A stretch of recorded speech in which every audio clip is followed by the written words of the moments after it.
praying and praying and praying now. Now wanting to talk to you. If you don't have capacity, you will begin to sleep. And while you sleep, some things will pass over your head. May you not sleep in the name of Jesus Christ. Now we are talking about a strong horn and a burning lamp.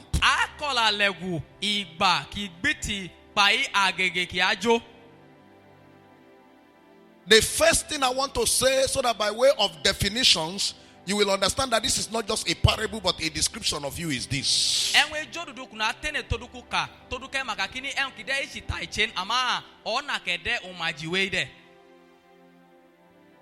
The horns and the lamp are actually expressions of the spirit within you that is called your spirit.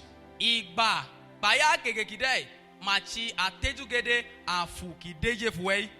I'm going to be using some little illustrations here to describe the matters that are on my heart. If God will give me a trust, I push also.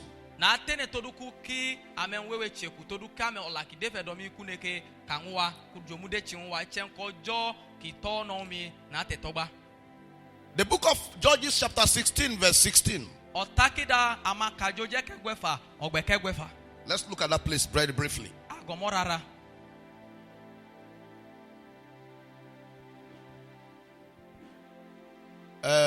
It's a place to easily remember. 16:16.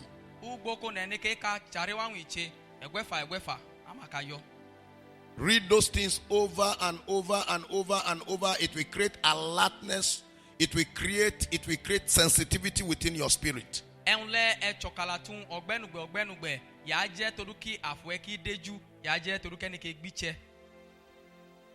it came to pass, when she pressed him daily with her words and urged him so that his soul was vexed unto death, that he told her all his heart, and said unto her, there has not come a razor upon my head, for I have been a Nazarite unto God from my mother's womb. If I be shaven, then my strength will go from me, and I shall become weak and be like any other man. And when Delilah saw that he has told her all his heart, she sent and called for the Lord of the Philistines, saying, come up this once, for he has showed me all his heart. Then the Lord of the Philistines came up unto her and brought money in their hand, and she made him sleep upon her knees. May that not be your position. She made him sleep upon her knees. And she called for a man, and she caused him to shave off the 7 locks of his head. And she began to afflict him, and his strength went from him. And she said, the Philistines be upon thee, Samson. And he woke out of his sleep and said, I will go out as other times before and shake myself. And he wished not that the presence of the Lord was departed from him.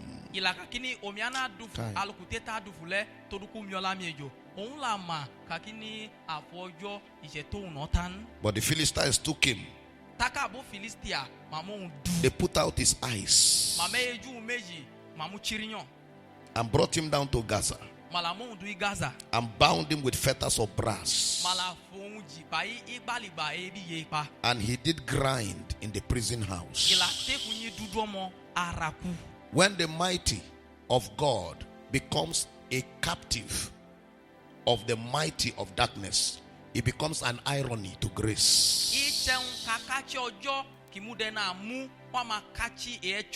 And that is what God does not want to ever happen to you. My horn shall thou exalt, like the horn of the unicorn, and I shall be anointed with fresh oil. Everybody say, my horn shall thou exalt, like the horn of the unicorn.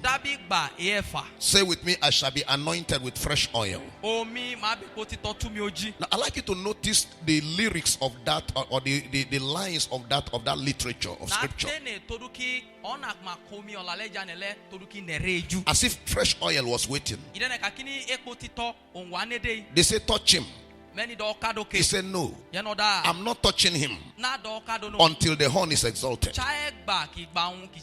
They said, oil fall upon him. He said, no. But they said, it's his anointing. It's for him. It's for him. No, but the Lord said no. Until the horn is exalted, fresh oil will not survive. The only way oil can remain, no damage, until the man passes his last, is when there is a horn that is exalted, a horn that is made strong, a horn that has power, and a horn that has might. I told you yesterday that power pushes down. It can destroy. It can win a war. But might can withstand. But look at Samson, a man of power, but he had no might.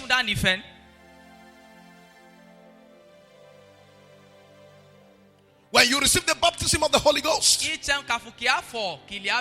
what comes upon you is power.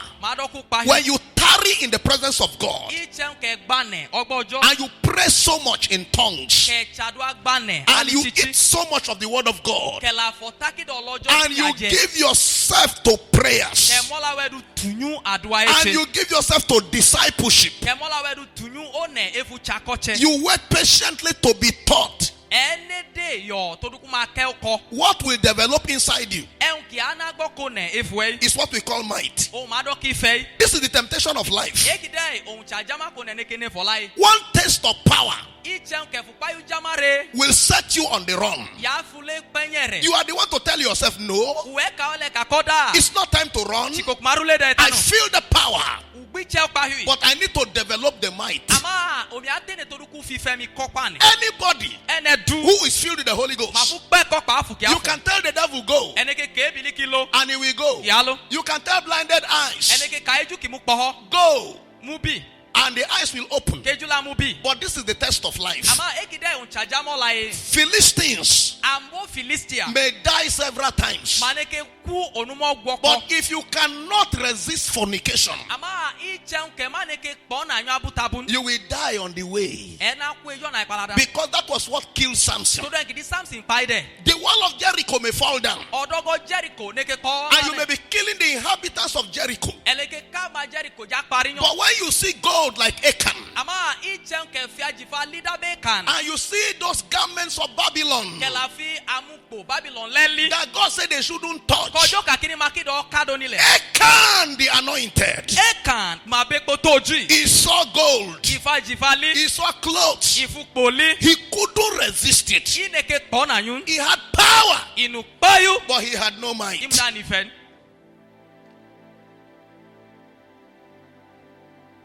You may bring a whole nation out of the promised land. You may divide the Red Sea. You may bring the blood that we show shege to Pharaoh. But at the height of the next level, if you cannot control your anger and you carry the rod and you strike the rock, instead of talking like you were told, brother, why did you do this? You say I was provoked. You say I was provoked. You say I was provoked. Everything you did on the way, you had power. But at this little moment, you have no might.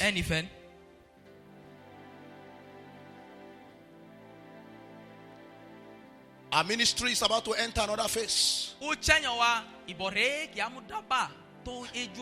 In the night I had a cry, gospeling everywhere, gospeling everywhere, gospeling everywhere. If gospeling will go everywhere and not crash anyhow, God is looking for people that have power. Not just power, people that have might. People that will carry what we are doing to the nations of the earth, they will appear in strange places, and those places will catch revival. The only way to do it is to have a horn that is exalted. And what is the description of an exalted horn? A man who has power, a man who has might in his spirit. That is a man that has a strong horn.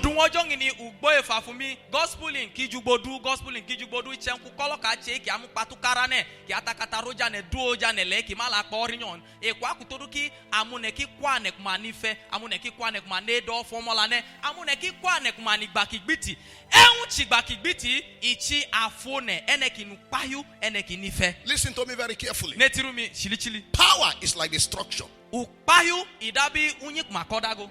Might is like the foundation. If there is no foundation, even your own power, it will crash. But do you know another secret? That I want to live with you this afternoon. It looks to me, both by my experience and by what I read in scripture, that every point of life, this fresh oil today may not be relevant for tomorrow. And this principle does not change. You will remain with this oil. Fresh oil for another level will not come until you develop an extra strength in the inner man. God will test you. God will try you. God will examine you. He will bring people to insult you anyhow. He will test you with money. He will test you with women. He will test you with men. He will test you with fame. He will test you with the glory of this world. As you step over those things, fresh oil will come. You jump over one again, fresh oil will come. You jump over another one, yes, fresh oil will come. My horn shall thou exalt like the horn of the unicorn, and fresh oil comes upon me. As your horn grows, that's how your oil comes. Everybody say with me, my horn. I'm not hearing you say it louder. Say, my horn shall thou exalt like the horn of the unicorn. In the mighty name of Jesus. Now look at one scripture again, Psalm 132, very quickly. Very quickly, we are sharing thoughts and then we will pray. Psalm 132 verse 17.